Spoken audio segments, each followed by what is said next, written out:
Doctor Baba Saheb Ambedkar open university. Namaskar students, welcome back. Welcome to the lecture series for the subject Mobile Operating System. I Dr. Himanshu Patel welcome you from the Chaitanya studio of Dr. Baba Saheb Ambedkar Open University.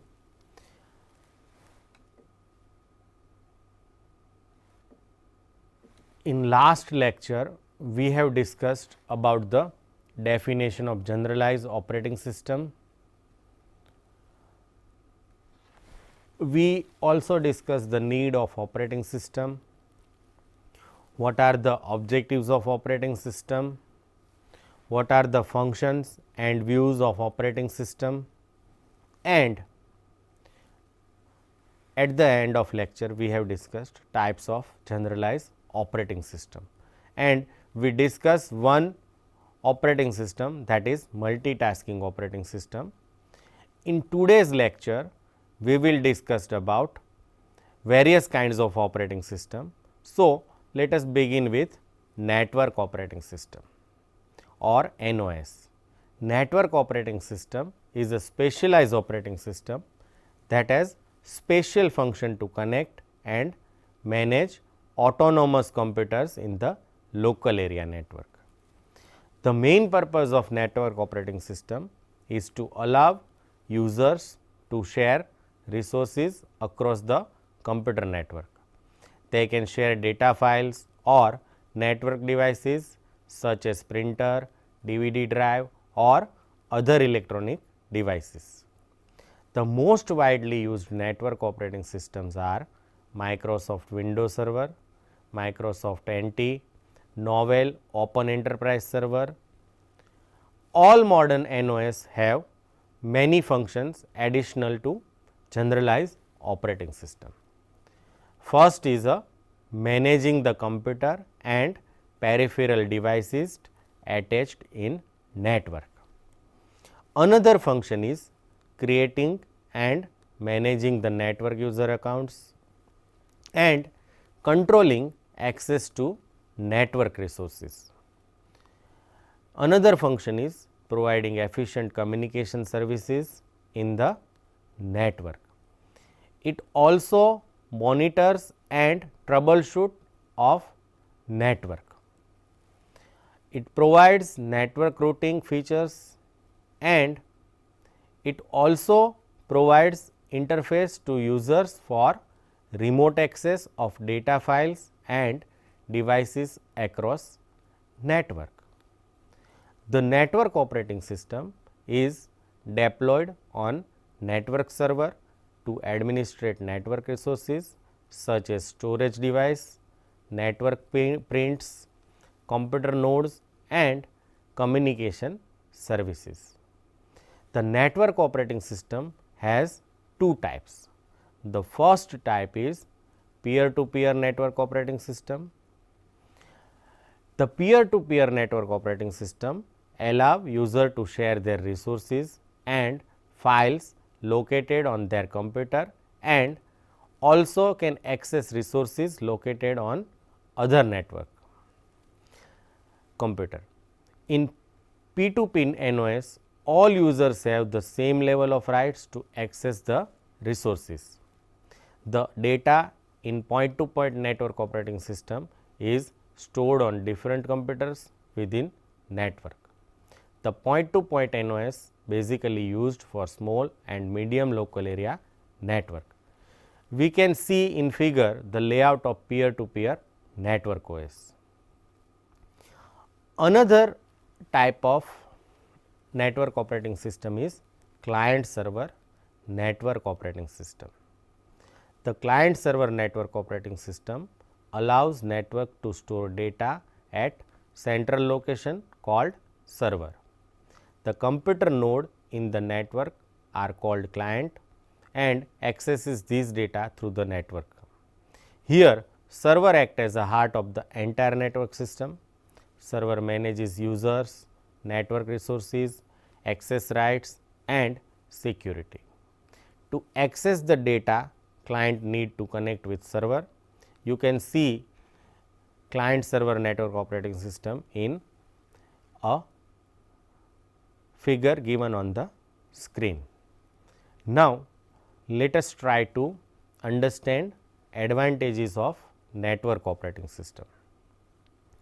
Network operating system has a centralized server that is highly stable. Second, security issues are handled easily at the server, and third advantage is that due to network connectivity, remote access is also possible.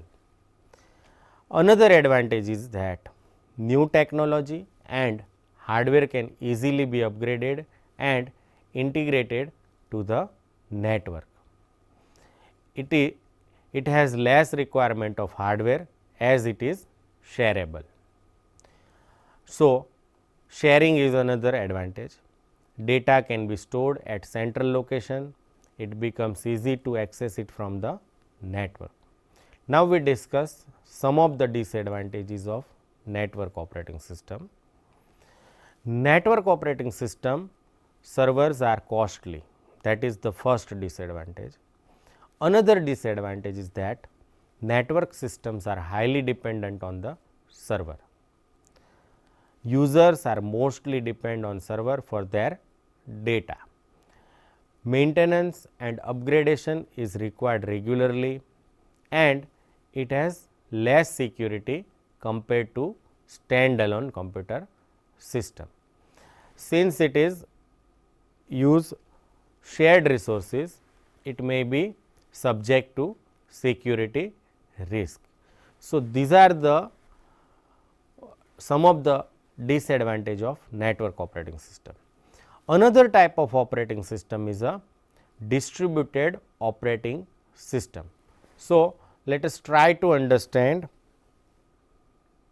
distributed operating system.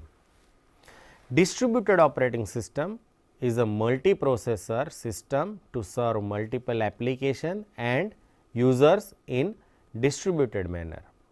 Here, each node in network works as a complete computer system. Using these multiple node, data processing is done in distributed manner.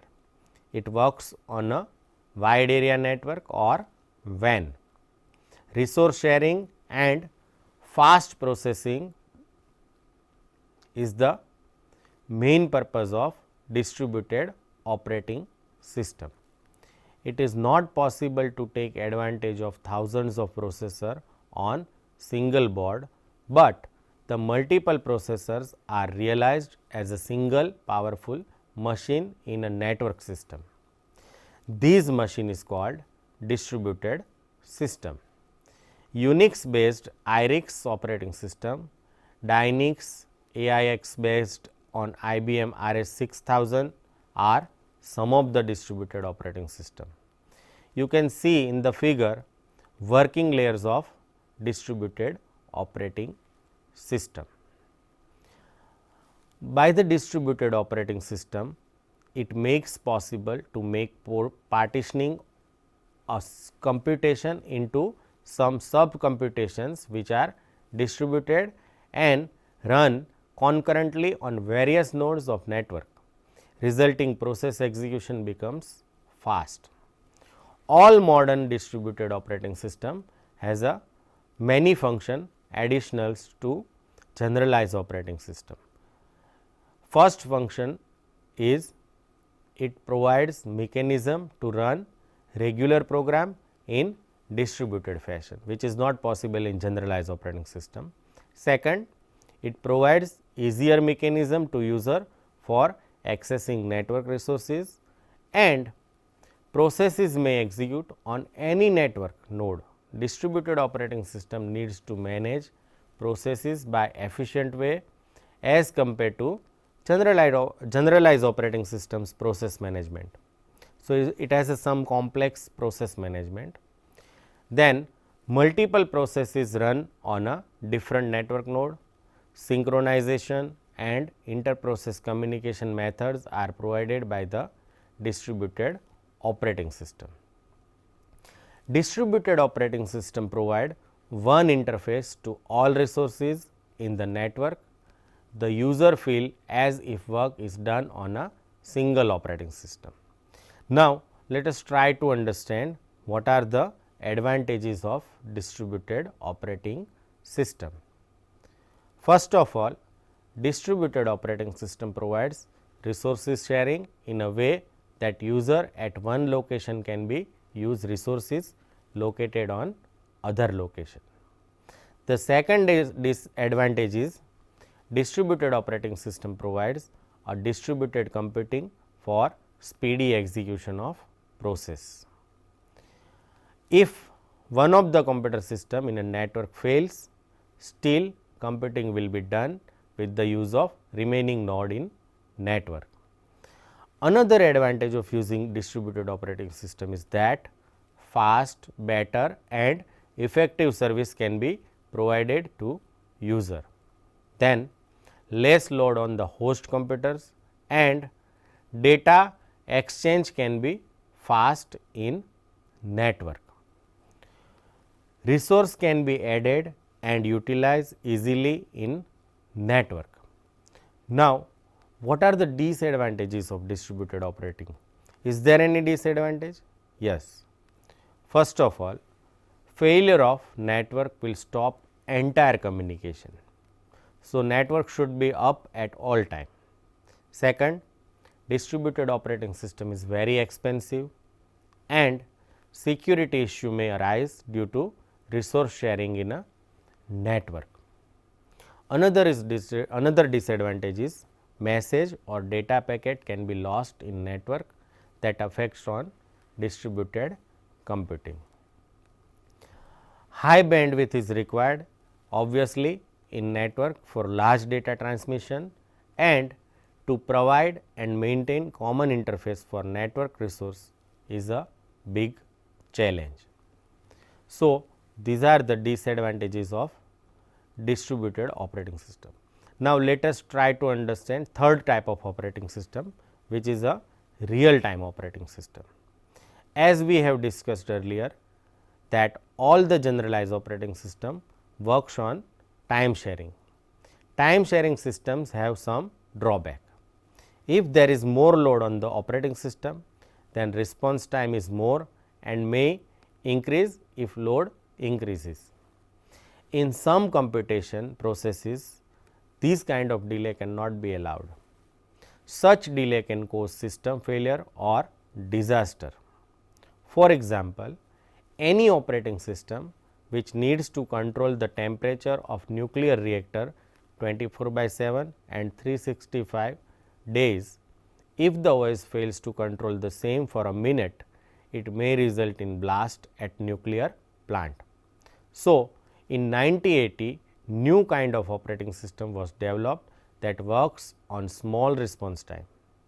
The time taken by the system to respond to an input and display of required updated information is termed as the response time. A real time operating system, in brief RTOS, is a system in which the time required to process and respond to input is so small that it controls the environment. Here, response time is too small as compared to other generalized operating system. So, RTOS responses immediately to user or applications request or within a fixed time frame is known as a real time processing.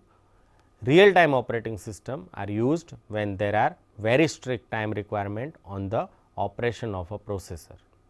Scientific applications, weapon control systems, nuclear control systems, air traffic control systems, image processing applications, voice or video calling applications and industrial control systems use real time operating system. Real time systems are of two types. The first type is hard real time system and another is soft real time system. In hard real time system, processes should be executed in given time quantum, processes cannot cross the time limit. Hard real time system gives guarantee that critical tasks are completed on time. All the weapon control systems are example of hard real time operating system. Another is called soft real time system.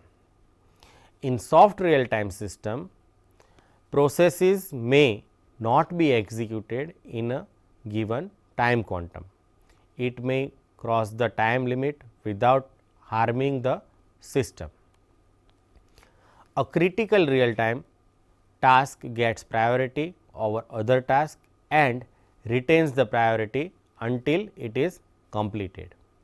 A video or voice calling applications, image processing applications are the example of soft real time operating system. In figure, you can show view of real time operating system. Now, all real time operating system has a many function additional to generalized operating system. Now, we discuss one by one. First of all, RTOS works based on event driven switching. High priority tasks are allocated CPU services first as compared to lower priority tasks. Second, real time operating system needs to work on a fixed time sharing quantum manner and to manage the processor and other resources in a such a way that it meets the requirement of real time applications. Another function is to synchronize with the system events and to respond quickly to any request that needs to manage RAM in efficient manner. It has to provide exclusive access to the computer resources. Now, what are the advantages of real time operating system? Real time operating system is developed to handle critical applications, thus the performance of application is very high. So, this is the first advantage. Another advantage is that it uses its resources at maximum, thus more output from the resources are possible. Another advantage is that it has efficient fault tolerance technique. So, we can say it is error free operating system, and memory management is best compared to generalized operating system. RTOS or real time operating system can be best used for any applications which run 24 hours and 7 days, because it does less task shifting and gives maximum output. So, these are the some of the advantages of real time operating system. Now, we discuss disadvantages of real time operating system. Real time operating system handles limited tasks. Very few tasks can run at the same time. So, this is disadvantage. It uses very heavy system resource, thus it is expensive operating system. Another disadvantage is it runs algorithm complex and difficult. It is very difficult to write that algorithm for a designer, and it needs specific device driver and interrupt signals to respond earlier to the interrupts. We can say RTOS is low multitasking. RTOS run few tasks, so limited tasking is done few times. Next type of operating system is embedded operating system. Embedded operating system is the system which is made for specific task. An embedded system is a combination of computer hardware and software. It defined for specific functions within a system. Embedded system has an operating system, but it is not generalized operating system. Embedded operating system performs all the basic functions of OS like initialization, task management, memory management, process scheduling, etc., but with little or no user interface. Embedded OS has a limited task related to specific environment. ATM machine, high-end cars, mobile devices digital television have embedded operating system. Embedded operating system has a three main components: hardware, software and real time OS. Here real time OS supervises applications, software and provides mechanism to handle the process. It sets the rule during the execution of application. Here we should note that small scale embedded systems may not have real time operating system. So, we can define an embedded system as a microcontroller based, software driven, reliable and real time control system. You can see a view of embedded operating system in a figure shown on a screen. Mobile operating system is a part of embedded operating system. Nowadays, various kinds of mobile operating systems are available in market, and Android, iOS and Windows Phone are the most popular mobile operating system. On the other hand, BlackBerry, Symbian, Bada, Palm, WebOS and MeeGo are also mobile operating systems.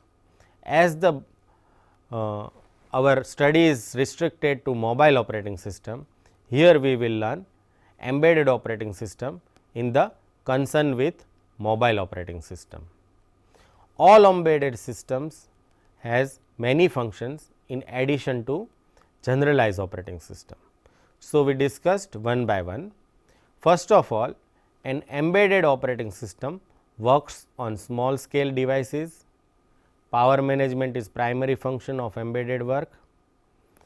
An embedded OS has a technique to manage tasks with limited memory. Another function of embedded OS is that it must work on a microcontroller or microprocessor. An embedded system is inbuilt with hardware and software, where the hardware is used for security and performance and software is used for more flexibility and features. Now, we try to understand advantages of embedded operating system. So, what are the advantages? First of all, embedded operating system is a combination of hardware and software. Thus, it is easy to customize. Another advantage is generally embedded OS is small in size, so can be loaded fast. Another advantage is it requires low cost to develop and it can work on low power. It can execute tasks with limited processing power and it works for the predefined task, thus performance is also good. Now, what are the disadvantages of embedded operating system? First, embedded OS cannot be powerful multitasking. Another disadvantage is troubleshooting is also difficult and it is difficult to transfer data from one system to other. It is also difficult to update embedded operating system. Now, let us quickly review the main points of the lecture. We have discussed network operating system, which is used to manage network resources like computer, nodes, printer and other devices. We have discussed distributed operating system, which is used to serve multiple applications and users through multiprocessor. To handle the on time situation and given immediate response, we use real time operating system. So, we have discussed real time operating system and lastly, we have discussed embedded operating system, which is made to handle specific task. I hope you enjoy this session. Thank you and happy learning. स्वाध्यायः परमः